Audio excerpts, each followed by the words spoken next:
नमस्ते दोस्तों, मैं डॉक्टर राकेश प्रसाद कोहली। आज बात करेंगे उत्तराखंड के नगर निगम चुनाव के बारे में। देखिए दोस्तों, उत्तराखंड के नाम सुनते ही साथ ही हमारे दिमाग में एक सुंदर सा दृश्य आने लगता है और हमें ऐसा लगता है कि उत्तराखंड जो है, हमारा प्यारा उत्तराखंड जो है, उसमें पर्वत है, पठार है, मैदान है, देवभूमि है, पवित्र स्थल है, बद्रीनाथ, केदारनाथ, ऋषिकेश, गंगोत्री जैसे पवित्र स्थल है। परंतु हमें यह भी ध्यान रखना चाहिए कि उत्तराखंड में केवल ग्रामीण क्षेत्र ही नहीं है, अपितु उत्तराखंड में नगरीय क्षेत्र भी हैं और उत्तराखंड में नगरीय जनसंख्या लगभग 30,64,000 के आसपास है। अगर देखा जाए तो 2022 में जो विधानसभा चुनाव हुए थे उसमें जो टोटल मतदाता थे वो थे 80 लाख के आसपास। उसमें से जो 30 लाख मतदाता थे वो नगरीय मतदाता थे। तो आज की क्लास में हम बात करने वाले हैं उत्तराखंड के नगरीय प्रदेशों के बारे में या उत्तराखंड के नगर निगमों के बारे में। तो आज की क्लास जो है हम 3 प्रश्नों से शुरू कर रहे हैं और आज की क्लास के हमारे 3 मुख्य प्रश्न रहेंगे और इन्हीं 3 प्रश्नों को मैं अपनी आज की क्लास में एक्सप्लेन करने वाला हूं, उनका विस्तार पूर्वक अध्ययन करने वाला हूं, आपको बताने वाला हूं। और हमारा पहला प्रश्न रहेगा आज की क्लास में, नगर निगम, नगर पालिका व नगर पंचायत में क्या अंतर होता है। अखबारों में आप पढ़ते होंगे कि नगर निगम है, नगर पालिका है और नगर पंचायत है। तो देखिए, मेरे नजरों के अनुसार हमको ये जान लेना चाहिए कि नगर निगम, नगर पालिका और नगर पंचायत में अंतर होता है। ठीक है। दूसरा हम जानेंगे श्रीनगर, अल्मोड़ा, पिथौरागढ़ जो कि छोटे से शहर हैं, छोटे पर्वतीय शहर हैं, इनको नगर पालिका से निकाल के नगर निगम का दर्जा किस प्रकार से मिल गया, क्या आधार रहा इनका नगर निगम बनने का। यह आपका प्रतियोगिता परीक्षाओं के दृष्टिकोण से बड़ा ही महत्वपूर्ण है। और तीसरा प्रश्न हमारा जो रहेगा कि आज तक जो केदारनाथ है, बद्रीनाथ है, हमारे गंगोत्री है, जो 3 धार्मिक स्थल है, केदारनाथ, बद्रीनाथ और गंगोत्री में नगर पंचायत होने के बावजूद भी वहां पे आज तक निकाय चुनाव संपन्न क्यों नहीं कराया जा सका। ठीक है।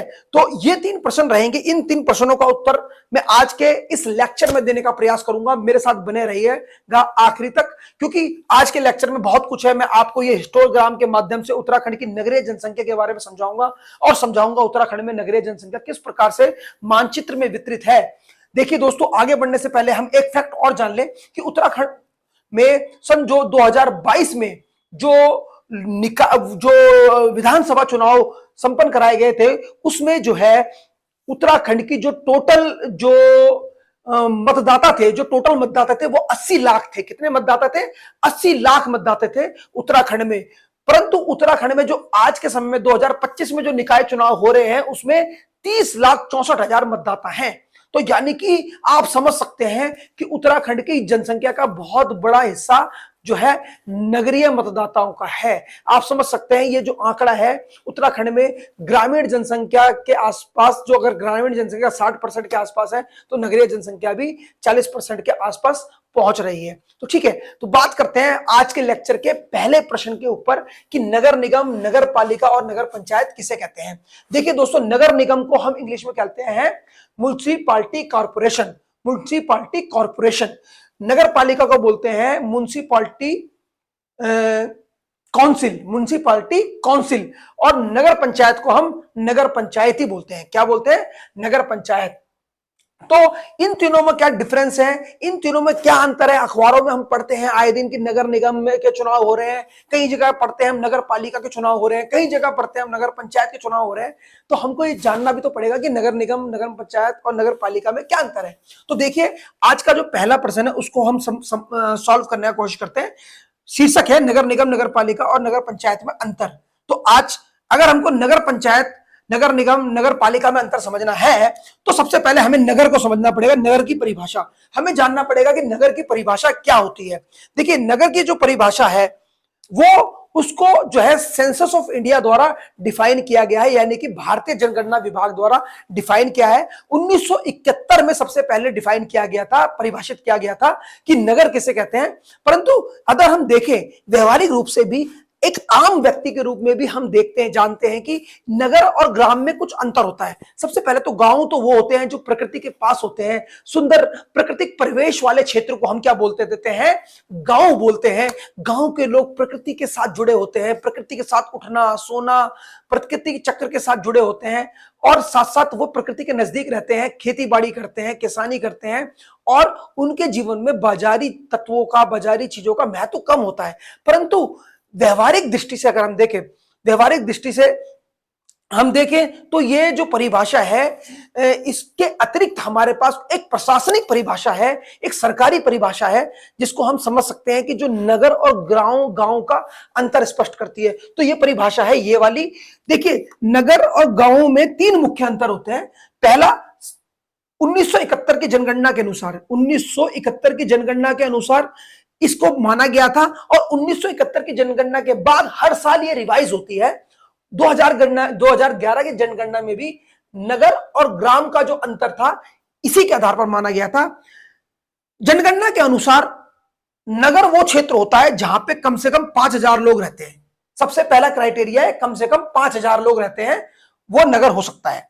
दूसरा क्राइटेरिया है कि 75% पुरुष जनसंख्या, 75% पुरुष जनसंख्या, यानी कि 75% mail population should be engage in non agriculture work, यानी कि 75 यानी कि 75% पुरुष जनसंख्या कृषि कार्यों से अपनी आजीविका कमाती हो, यानी कि वो किसानी ना करते हो, खेती बाड़ी ना करते हो, और उनकी जो आजीविका है जो है मैन्युफैक्चरिंग इंडस्ट्री, हस्तकला और ऑफिसों में काम करके पूरी होनी चाहिए। 75, ये दूसरा क्राइटेरिया है। और तीसरा क्राइटेरिया है घनत्व का क्राइटेरिया, यानी कि डेंसिटी का क्राइटेरिया। देयर शुड बी 400% पर स्क्वायर किलोमीटर, यानी कि किसी स्थान पर 400 व्यक्ति यदि रहते हैं, यानी कि किसी स्थान में जो जनसंख्या घनत्व है, जनसंख्या घनत्व यदि 400 व्यक्ति प्रति स्क्वायर किलोमीटर, यानी कि 1 स्क्वायर किलोमीटर के क्षेत्र में यदि 400 व्यक्ति रहते हैं, तो इन तीन तत्व, यह तीनों तत्व जिस बस्ती में, जिस मानव बस्ती में तीनों तत्व पाए जाते हैं, 5,000 की जनसंख्या, 75% पुरुष जनसंख्या आकृषि कार्यों में, और 400 व्यक्ति प्रति वर्ग किलोमीटर में अगर रहते हैं, तो ऐसे क्षेत्र को हम ग्रामीण क्षेत्र से निकाल के नगर के रूप में परिभाषित करते हैं। ऐसे इलाके को हम नगर बोलते हैं। और इसमें चौथा क्राइटेरिया होता है, यदि कहीं पे छावनी क्षेत्र है, कहीं पे छावनी क्षेत्र है, यानी कि जहां पे पुलिस या सेना रहती है, या फिर नोटिफाइड एरिया है, या फिर अपनी म्युनिसिपैलिटी है, तो ऐसे क्षेत्र को भी हम नगर मान लेते हैं। इन तीन क्राइटेरिया होने के बाद चौथा है छावनी क्षेत्र, यानी कि सैन्य क्षेत्र, जहां पे सैनिक रहते हैं, छावनी कंटोनमेंट होता है। ये चारों क्राइटेरिया जो किसी भी मानव बस्ती में दिखाई देते हैं, तो हम उसको ग्रामीण बस्ती से निकाल के नगरीय बस्ती में डाल देते हैं। तो आपको नगर समझ में आ गया, नगर क्या होता है, यानी कि 5,000 से ज्यादा जनसंख्या वाले क्षेत्र को हम नगर बोल देते हैं। अब समझिए कि नगर पालिका, नगर पंचायत और ग्राम पंचायत, या नगर पंचायत और नगर पालिका, नगर निगम में क्या अंतर होता है। ठीक है, देखिए, भारत का जो संविधान है उसका जो 74वां संशोधन है, हमारे भारत का जो संविधान है उसमें एक 74 अमेंडमेंट किया गया था, 74वां संशोधन किया गया था, 74 अमेंडमेंट किया गया था, जो कि 1992 में किया गया था। इस संशोधन के अकॉर्डिंग, इस संशोधन के अनुसार नगर पालिका को कुछ शक्तियां दी गई थी, उनको संवैधानिक दर्जा दिया गया था। इस संशोधन के अनुसार क्या किया गया था, नगर पालिका को संवैधानिक दर्जा दिया गया था। और ये जो संशोधन किया गया था, इसका उद्देश्य था कि लोकतांत्रिक विकेंद्रीकरण करना। क्या करना, लोकतांत्रिक विकेंद्रीकरण करना। यानी कि आप देखिए, लोकतांत्रिक विकेंद्रीकरण क्या होता है, लोकतांत्रिक मतलब लोगों की भागीदारी सुनिश्चित करना।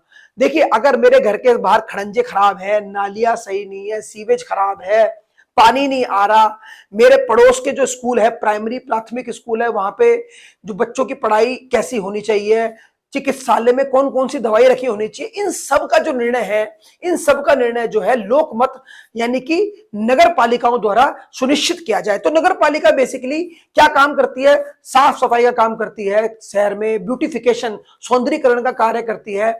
शहर के अनियमित अव्यवस्थित जो विकास हो रहा है, शहर का जो अनियमित अनियोजित विकास हो रहा है, जिसमें जो है स्लम विकसित हो जाते हैं और अवैध कॉलोनियां या फिर कुछ ऐसे स्थान विकसित हो जाते हैं जिसके द्वारा जो है सुंदरता खराब होती है, या फिर वहां के लोगों को बहुत तकलीफें होती हैं जल की, पानी की आपूर्ति की। तो इन सब चीजों की जो प्लानिंग है पहले कर पाए, इसलिए हमारे जो संविधान में 74वां संशोधन किया गया था, ताकि लोग जो है वो अपने मोहल्ले के, अपने छोटी निकायों के निर्णय स्वयं ले अपने निर्णय, और अपने निर्णय तो स्वयं ले, साथ साथ जो है कि वो ज्यादातर प्रशासन को भी इसमें विकेंद्रीकरण करने की हिदायत है कि प्रशासन सारे डिसीजन नहीं लेगा, यानी कि जो सरकार है या फिर हमारे चुने हुए प्रतिनिधि है, जैसे विधायक हो गए, सांसद हो गए, वही इसमें अंतिम निर्णय न ले।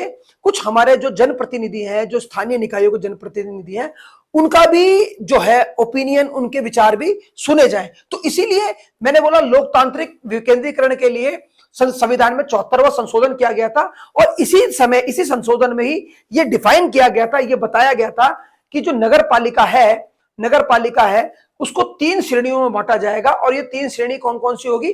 पहली श्रेणी होगी नगर निगम की, दूसरी श्रेणी होगी नगर पालिका की, और तीसरी श्रेणी होगी नगर पंचायत की। और इन तीनों श्रेणियों को जनसंख्या के आधार पर बांटा गया था। इनके विभाजन का आधार क्या था? जनसंख्या था। तो जनसंख्या के आधार पर इसमें प्रावधान किए गए थे, और इसमें यह भी प्रावधान किए गए थे कि स्टेट जो है, राज्य सरकार जो है, अपने अनुसार जनसंख्या का प्रतिशत चयन कर सकता है। तो क्या चयन कर सकता है? तो सामान्य तौर पर अगर नगर निगम देखें, सामान्य तौर पर यानी कि इन जनरल, अगर भारत के परिदृष्टि में देखूं मैं, भारत के परिप्रेक्ष्य में, तो नगर निगम के अलग अलग राज्यों में नगर निगम के लिए जनसंख्या का क्राइटेरिया, जनसंख्या का आधार अलग अलग है। अब जैसे किसी राज्य में 5 लाख से अधिक जनसंख्या वाले क्षेत्र को नगर निगम बोला जाता है, तो दूसरे राज्य में 1 लाख से ऊपर वाले शहर को भी नगर निगम बोला जा सकता है। तो देखिए, नगर निगम जो होती है नगरीय प्रशासन की सर्वोच्च इकाई है, नगरीय प्रशासन की सर्वोच्च इकाई है। यानी कि अगर नगर में, निकाय में चुनाव होने हैं, या फिर नगर में अगर शक्तियों के आधार पर देखा जाए, तो सबसे बड़ा भाई कौन है? नगर निगम है, इसके ऊपर कुछ नहीं है। तो नगर निगम वो इलाके होते हैं जहां पे 5 लाख से अधिक जनसंख्या होती है, सामान्य तौर पर, मतलब पूरे भारत में, भारत के परिप्रेक्ष्य में। ठीक है। नगर पालिका सामान्य तौर में किसे बोला जाता है? जहां पे जनसंख्या 1 लाख से 5 लाख के मध्य होती है। जहां पे जनसंख्या 1 लाख से 5 लाख के मध्य होती है, उसको नगर पालिका बोल दिया जाता है भैया। और तीसरा जो होता है नगर पंचायत, किसे कहते हैं? देखिए, नगर पंचायत जो सबसे निचले दर्जे की नगरीय बस्ती होती है, और ये जो बस्ती होती है, ये जो वो बस्ती होती है जो ग्रामीण क्षेत्र से निकल के अभी अभी नगर में प्रवेश करा है, जिसने अभी ग्रामीण क्षेत्र से निकल के नगर में प्रवेश किया है, और जिसकी जनसंख्या लगभग 20,000 या 10,000 से ऊपर पहुंच गई है। तो अब वहां पे जनसंख्या की भीड़ बढ़ती जा रही है, तो वहां पे जो है पानी है, साफ पानी है, लाइट है, सुंदरता है, सौंदर्यकरण है, और दवाई है, बच्चों के स्कूल है, उसकी व्यवस्था करना है तो नगर पंचायत है। तो समझ गए आप, सबसे बड़ा होता है नगर निगम, जिसकी जनसंख्या 5 लाख से अधिक होती है। बिचौला यानी कि मंझोला बीच का जो होता है, नगर पालिका होती है हमारी 1 से लेकर 5 लाख वाली। और सबसे छोटा जो होता है वो है नगर पंचायत, जिसकी जनसंख्या 20,000 से कम होती है या 20,000 के आसपास होती है। मैंने बोला अलग अलग स्टेट में अलग अलग क्राइटेरिया है। परंतु अगर उत्तराखंड के परिप्रेक्ष्य में देखें, तो नगर निगम, नगर पालिका और नगर निकाय को किस प्रकार से परिभाषित किया गया है? देखिए, उत्तराखंड में नगर पंचायत को अलग अलग तरीके से डिफाइन किया गया है। सबसे पहले तो हम देखें, उत्तराखंड में जो नगर निगम है, नगर निगम को अलग अलग इसलिए डिफाइन किया गया है कि देखिए, उत्तराखंड में जो है नगर निगम को परिभाषित करने के लिए 2 कैटेगरी है, मैदानी और पर्वतीय। आप मैदानी क्षेत्रों में जनसंख्या का अलग आधार है, और पर्वतीय क्षेत्रों में जनसंख्या का अलग आधार रखा गया है। अब जैसे यह आधार कैसे रखा गया है, तो देखिए, अगर आप उत्तराखंड के नगरीय क्षेत्र में हैं, तो यह देखा जाएगा कि आप पर्वतों में रह रहे हैं या फिर मैदानों में रह रहे हैं। तो मैदानी क्षेत्र में तो नगर निगम उसको बोला जाता है उत्तराखंड में जहां पे 1 लाख से अधिक जनसंख्या होती है। मैदानी क्षेत्र में नगर निगम उसको बोला जाता है जहां पे 1 लाख से अधिक जनसंख्या होती है। या फिर पर्वतीय क्षेत्रों में नगर निगम किसको बोला जाता है? जहां जनसंख्या 90,000 से अधिक होती है। पर्वतीय क्षेत्रों में जहां जनसंख्या 90,000 से अधिक है, उसको नगर निगम बोला जाता है। ठीक है, केवल नगर निगम। उसके बाद नगर निगम की 2 श्रेणियां और इसमें जोड़ी गई हैं, प्रथम श्रेणी के नगर निगम और द्वितीय श्रेणी के नगर निगम। यानी कि 3 श्रेणियां हैं नगर निगम की। पहला है नगर निगम, दूसरा है प्रथम श्रेणी का नगर निगम, और तीसरा है द्वितीय श्रेणी का नगर निगम। अब उत्तराखंड में प्रथम श्रेणी के नगर निगम किसे कहते हैं? उत्तराखंड में प्रथम श्रेणी के नगर निगम मैदानी क्षेत्रों में उसको कहते हैं जहां 90,000 से 1 लाख से कम जनसंख्या होती है। जहां पे जनसंख्या जो होती है 90,000 से 1 लाख से कम होती है। 90,000 से और 1 लाख के मध्य या कम होती है उसकी जनसंख्या, उसको बोलते हैं मैदानी क्षेत्र में प्रथम श्रेणी के नगर निगम। जबकि पर्वतीय क्षेत्र में प्रथम श्रेणी के नगर निगम किसे बोला जाता है? जिसकी जनसंख्या 50,000 से 90,000 के मध्य होती है। 50,000 से 90,000 के मध्य होती है। फिर उत्तराखंड में जो तीसरी श्रेणी का नगर निगम है उसको बोला जाता है द्वितीय श्रेणी का नगर निगम। यह है द्वितीय श्रेणी का नगर निगम। द्वितीय श्रेणी का नगर निगम, मैं बात कर रहा हूं नगर निगम की, नगर पालिका की बात नहीं कर रहा, ध्यान रखिएगा। तो नगर निगम किसे बोलते हैं उत्तराखंड में? द्वितीय श्रेणी का नगर निगम मैदानी क्षेत्रों में उसको बोलते हैं जहां 75,000 से 90,000 तक जनसंख्या होती है। 75,000 से 90,000 तक जनसंख्या होती है, उसको मैदानी क्षेत्र में द्वितीय श्रेणी का नगर निगम बोला जाता है। और पर्वतीय क्षेत्रों में इसकी कैटेगरी बहुत नीचे की गई है, और वो है जिन पर्वतीय क्षेत्रों में 37,000 से लेके 50,000 के मध्य जनसंख्या होती है। जिन पर्वतीय क्षेत्रों में, ध्यान से सुने, जिन पर्वतीय क्षेत्रों में 37,000 से लेके 50,000 के मध्य जनसंख्या होती है, ऐसे मानव बस्ती को हम नगर निगम बोलते हैं। तो यहां पे आपको आपके पहले और दूसरे क्वेश्चन का अंतर स्पष्ट समझ में आ गया होगा। आपको पहले प्रश्न का हल मिल गया कि नगर निगम, नगर पालिका और नगर पंचायत किसे कहते हैं।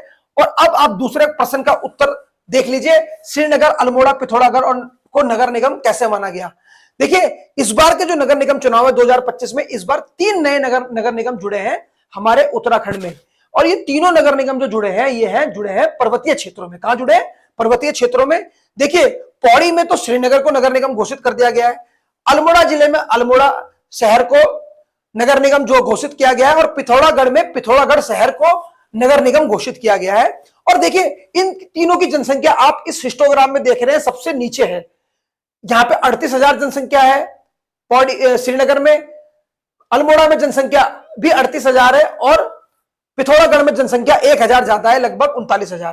तो यही प्रश्न सबसे महत्वपूर्ण है कि श्रीनगर को, अल्मोड़ा को, पिथौरागढ़ में जनसंख्या के आधार पर ही इनको नगर निगम का दर्जा दिया गया है, और इसके लिए द्वितीय श्रेणी का नगर निगम है। ये तीनों ही, हमारे पिथौरागढ़, हमारा अल्मोड़ा और हमारा श्रीनगर, तीनों ही द्वितीय श्रेणी के नगर निगम के अंतर्गत ये आते हैं, जिनकी जनसंख्या 37,000 से 50,000 के मध्य है। अब बात यह है कि 2011 की जनगणना के अनुसार तो इन नगरीय बस्तों की जनसंख्या कम थी, तो इनको नगर निगम में कैसे शामिल किया गया? तो एक श्रीनगर का मैं आपको केस बताता हूं, पौड़ी श्रीनगर का। तो श्रीनगर में जो है कुछ जनसंख्या कम पड़ रही थी, 4 से 5,000 लोगों की। तो सरकार द्वारा शहर का जो विकास करने के लिए कुछ तर्क दिए गए कि भाई श्रीनगर को विकसित करना है, वहां पे central university, Garhwal central university है, और वहां पे सीआईएसएफ का इंस्टॉलेशन भी है, अर्धसैनिक बलों का इंस्टॉलेशन भी है, राज्य चिकित्सालय भी है, और कई केंद्रीय और राज्य महत्व के संस्थान वहां पे है। और श्रीनगर की जनसंख्या 33-34,000 के पास तो हो ही गई थी, पार हो गई थी। तो सरकार ने जो 4-5,000 की जनसंख्या जो कम पड़ रही थी, उसके लिए एक अच्छा सा तोड़ निकाला। अब अच्छा निकाला, बुरा निकाला, ये आपके विवेक में छोड़ रहा हूं मैं। उन्होंने जो श्रीनगर के आसपास के 21 गांव थे, चौरास क्षेत्र के 21 गांवों को भी उसके साथ मिला दिया, और उनकी जनसंख्या 37,000 के आसपास हो गई। अब वो श्रीनगर जो है क्वालिफाई कर गया, किसके लिए? नगर निगम बनने के लिए। तो अब श्रीनगर में जो है, श्रीनगर नगर निगम है, वो नगर पालिका, नगर पंचायत से आगे बढ़ चुका है, नगर निगम बन चुका है। हाँ, ये बात अलग है कि कई बुद्धिजीवी, कई राजनेता इसको एक सफलता के रूप में देख रहे हैं, तो अभी इसका विश्लेषण होना बाकी है। तो श्रीनगर भी एक, पौड़ी जिले में एक नगर निगम बन चुका है, जिसके अंदर 40 वार्ड है। श्रीनगर में भी 40 वार्ड है, अल्मोड़ा में भी 40 वार्ड है, और पिथौरागढ़ में भी 40 वार्ड है। कुछ ग्रामीण लोगों की चिंता यह है कि भाई नगर निगम कहीं उनकी जमीन का अतिक्रमण ना करे, कौन सा कानून होगा, उनकी जो लाल डेवरे की जमीन है, ग्राम पंचायत की जमीन है, उसका क्या होगा, उसके लिए क्या नियम होंगे। वो सब कुछ क्लियर हो जाएगा जब बुद्धिजीवी लोग इसके ऊपर स्पष्टीकरण देंगे। तो मैंने आपको बता दिया दूसरे प्रश्न का उत्तर कि श्रीनगर और अल्मोड़ा, पिथौरागढ़ को नगर निगम क्यों घोषित किया गया, उसका आधार है जनसंख्या 37,000 से 50,000। अब तीसरा प्रश्न हमारे वीडियो का यह है कि हमारे केदारनाथ, बद्रीनाथ और गंगोत्री में निकाय चुनाव क्यों नहीं होते हैं।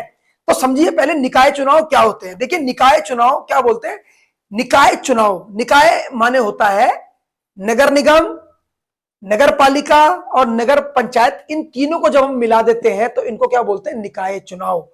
नगर निगम चुनाव, नगर पालिका चुनाव या फिर हमारे नगर पंचायत को हम कलेक्टिवली संयुक्त रूप से निकाय बोलते हैं। ठीक है। और हमारे जो गंगोत्री, बद्रीनाथ और केदारनाथ में चुनाव क्यों नहीं हो रहे हैं, इसका उत्तर मैं आपको अभी समझाता हूं। पहला यह है कि देखिए, केदारनाथ, बद्रीनाथ और गंगोत्री जो है, यहां पे जनसंख्या बहुत कम है। देखिए, ऐसा था कि हमारे बद्रीनाथ, केदारनाथ और गंगोत्री में जो है धार्मिक महत्व के क्षेत्र हैं, जहां पे सदैव जो है 10 से 15 हजार पर्यटन वहां पे उपस्थित रहते हैं। तो सरकार को ऐसा लगता था कि हमको इस ये जो हमारे विश्व प्रसिद्ध धार्मिक स्थल है, इसका नियोजन करने के लिए हमको कुछ प्लान बनाना चाहिए, और वो नगरीय प्लान ऐसे बनना चाहिए ताकि वहां पे जो सीवेज ट्रीटमेंट प्लांट लग सके, जल की आपूर्ति हो सके, रहने के लिए व्यवस्था हो सके। तो इनको जो है, इन तीनों, हमारे केदारनाथ, बद्रीनाथ और गंगोत्री को नगर पंचायत के अंदर रखा गया है। इनको क्या बोला जाता है, नगर पंचायत। ये तीनों जो है हमारे नगर पंचायत है। परंतु आज तक इसमें नगर निगम के चुनाव इसलिए नहीं हुए क्योंकि यहाँ पे जनसंख्या ही कम है। यहाँ पे स्थानीय लोगों की जनसंख्या 5,000 तो क्या 500 से भी कम रहती है।